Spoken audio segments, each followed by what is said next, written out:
اعوذ باللہ من الشیطان الرجیم بسم اللہ الرحمن الرحیم الحمد لأہلہ والصلاة علی اہلہا اما بعد فقد السلام علیکم ورحمۃ اللہ وبرکاتہ۔ آؤ کتاب پڑھیں۔ المراجعات کا ترجمہ الحمدللہ مذہب حق علیہم السلام ہم آپ کی خدمت میں پیش کر رہے ہیں، یعنی مذہب اہل بیت۔ اس سلسلے میں ہماری گفتگو پیج نمبر 367 تک پہنچ چکی تھی اور خط نمبر 29 کا جواب آپ کی خدمت میں سنایا جا چکا تھا۔ خط کا جواب پڑھنے کے بعد سلیم البشری صاحب کی طرف سے 30واں خط آتا ہے اور وہ اس طریقے سے تحریر کرتے ہیں: خط نمبر 30، حق کا بول بالا، پیج نمبر 368۔ حق کا بول بالا: آپ ایسے نرم لب و لہجے میں اپنا مطلب بیان کرنے والا میں نے نہیں پایا اور نہ آپ کا زور استدلال کسی میں دیکھا۔ آپ نے جن قرآن کا ذکر کیا ہے اس پر غور کرنے سے میں اس نتیجے پر پہنچا کہ جو کچھ آپ فرماتے ہیں وہی ٹھیک ہے۔ بے شک شک و شبہات کے بادل چھٹ گئے ہیں اور یقین کے چہرے سے شکوک کے پردے اٹھ گئے ہیں۔ اب ہمیں کوئی تردد باقی نہ رہا، یقیناً حدیث غدیر میں لفظ ولی مولا سے مراد اولا بالتصرف ہے، نہ کہ کچھ اور، کیونکہ اگر اس لفظ سے ناصر یا محب وغیرہ مقصود ہوتے تو پھر حارث کو عذاب کا سوال کرنے کی ضرورت ہی نہ تھی۔ لہذا لفظ مولا کے متعلق آپ کی جو رائے ہے وہی پایہ تحقیق کو پہنچتی ہے اور وہی درست ہے۔ اچھا، ایسا کیوں نہ ہو، آپ بھی اس حدیث کی تفسیر میں وہی مسلک اختیار کریں جو ہمارے بعض علماء مثلا علامہ ابن حجر مکی نے اپنی کتاب صواعق محرقہ میں اور علامہ حلبی نے سیرت حلبیہ میں اس حدیث کی تفسیر اختیار کیا اور کہتے ہیں کہ ہم تسلیم کرتے ہیں کہ حضرت علی اولا بالامامت تھے، آپ ہی کے لیے امامت زیبہ تھی، لیکن مقصود و نتیجے کا رد مالکار ہے، یعنی رسول کا مقصد یہ تھا کہ جب خلفائے ثلاثہ کا دور گزر جائے گا اور حضرت علی علیہ السلام کو لوگ اپنا امام منتخب کریں گے تو اس وقت صرف حضرت علی ہی اولا بالامامت ہوں گے۔ اگر یہ معنی نہ لیے جائیں تو خرابی یہ لازم آتی ہے کہ حضرت کی موجودگی میں ہی حضرت علی کا امام ہونا لازم آتا ہے، اور یہ ظاہر ہے کہ حضرت کے حین حیات آپ کے امام ہونے کے کوئی معنی نہیں ہے۔ لہذا مقصود پیغمبر یہ تھا کہ جب لوگ آپ کی بیعت کریں، آپ کو خلیفہ منتخب کریں، آپ کی امامت پر اجماع کریں، اس وقت آپ ہی اولا بالامامت ہیں۔ اگر یہ معنی لے لیے جائیں تو خلفائے ثلاثہ کی خلافت معرض خطرے میں نہیں پڑتی۔ اگر یہ معنی لے لی جائے تو سلف صالحین جو حضرت علی کو چوتھا خلیفہ مانتے ہیں ان کے دامن پر کوئی دھبا نہیں آتا اور آپ جو ثابت کرنا چاہتے ہیں وہ بھی ثابت ہو جائے گا۔ دیکھیے کتنی عمدہ دلیل، واقعاً چھوٹے موٹے ذہن کی تو یہ باتیں پرواز بھی وہاں تک نہیں جائیں گی جو الفاظ انہوں نے استعمال کیے ہیں سوال کی صورت میں۔ اب جواب سنیے، مکتوب نمبر 30 کا جواب۔ آپ نے فرمایا کہ ہم آپ کے کہنے سے یہ مان لیں کہ حدیث غدیر میں حضرت علی کو جو اولا کہا گیا ہے اس سے یہ مطلب ہے کہ حضرت علی اس وقت اولا بالامامت تھے جب مسلمان آپ کو امامت کے لیے منتخب کر لیں، ٹھیک،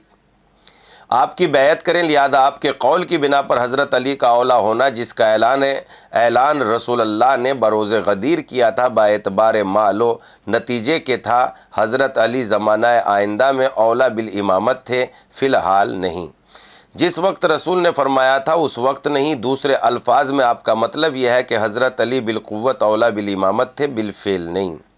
تاکہ یہ حدیث آپ کے پہلے 3 خلفاء کی خلافت کے منافی نہ ہو۔ بہت اچھا، بہتر ہے، مگر ہم آپ کو عدل و انصاف کا واسطہ دیتے ہیں، آپ سے باقسم پوچھتے ہیں کہ آپ اپنے قول پر جمے رہیں گے، اس سے ہٹیں گے تو نہیں، تاکہ ہم بھی آپ کے قدم بقدم چلیں، آپ ہی کی روش اختیار کر لیں۔ اور کیا آپ راضی ہیں اس پر کہ یہ صحرا آپ ہی کے سر باندھ دیا جائے یا اس قول کی آپ کی طرف نسبت دے دی جائے کہ ہم بھی آپ کے ہم خیال و ہم نوا ہو جائیں۔ مجھے تو یقین ہے اور کامل یقین ہے کہ نہ تو آپ اس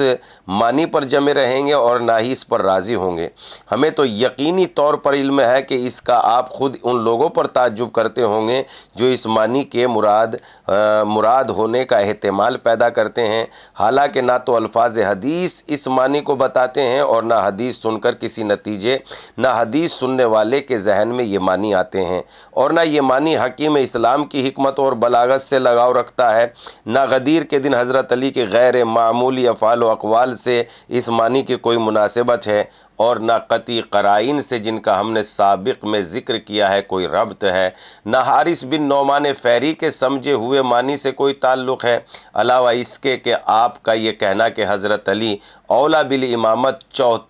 جو تھے وہ باعتبار نتیجہ و مال کار کے تھے، یہ عموم حدیث سے مرتبط ہی نہیں، یہ عموم حدیث ہی نہیں ہے۔ الفاظ حدیث بتاتے ہیں کہ حضرت علی ہر اس شخص کے مولا تھے جس کے رسول مولا تھے، اور آپ کے قول کی بنا پر صرف اپنے ہی زمانہ خلافت کے لوگوں کے مولا ثابت ہوتے ہیں، لہذا آپ کے قول کی بنا پر نہ تو حضرت علی خلفائے ثلاثہ کے مولا ہوئے اور نہ ہی ان لوگوں میں سے کسی ایک کے مولا ہوئے جو زمانہ خلافت خلفائے ثلاثہ میں انتقال کر گئے۔ یہ صریح طور پر ارشاد رسول کے مغایر ہے۔ رسول اللہ نے تو ان لوگوں سے پوچھا تھا، کیا میں مومنین سے اولا نہیں ہوں؟ لوگوں نے کہا تھا، بے شک آپ ہم سب کے مولا ہیں۔ اس پر حضرت نے فرمایا تھا، میں جس کا مولا ہوں فردن مولا تھا، علی اس کے مولا ہیں بغیر کسی استثناء کے۔ آپ نے حضرت علی کو ہر شخص کا مولا قرار دیا تھا۔ لطف یہ ہے کہ حضرت ابو بکر و حضرت عمر نے روز غدیر جب رسول اللہ کا یہ ارشاد سنا تو امیر المومنین سے کہا تھا، اے فرزند ابو طالب، آپ ہر مومن اور مومنہ کے مولا ہو گئے۔ ان دونوں بزرگواروں نے تصریح کر دی ہے کہ حضرت علی ہر مومن اور مومنہ کے ولی تھے، علی سبیل الاستغراق، کوئی فرد مستثنی نہ تھا، یعنی اس سے کسی بھی انسان کو باہر نہیں کیا جا سکتا کہ علی اس کے مولا نہیں ہیں۔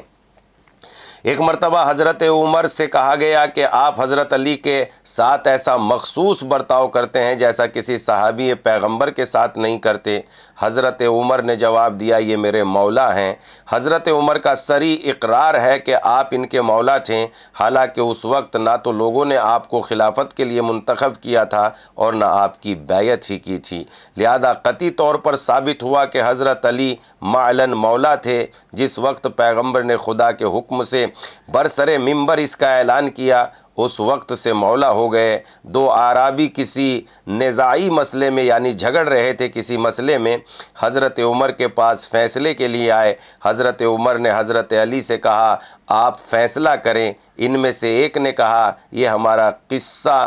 چکائیں گے، یہ ہمارا قصہ چکائیں گے۔ حضرت عمر نے لپک کر اس اعرابی کی گردن پکڑ لی اور کہنے لگے، کم بخت، جانتا بھی ہے یہ کون ہیں؟ یہ تمہارے مولا ہیں اور ہر مومن کے مولا ہیں، جس کے یہ مولا نہیں وہ مومن ہی نہیں ہے۔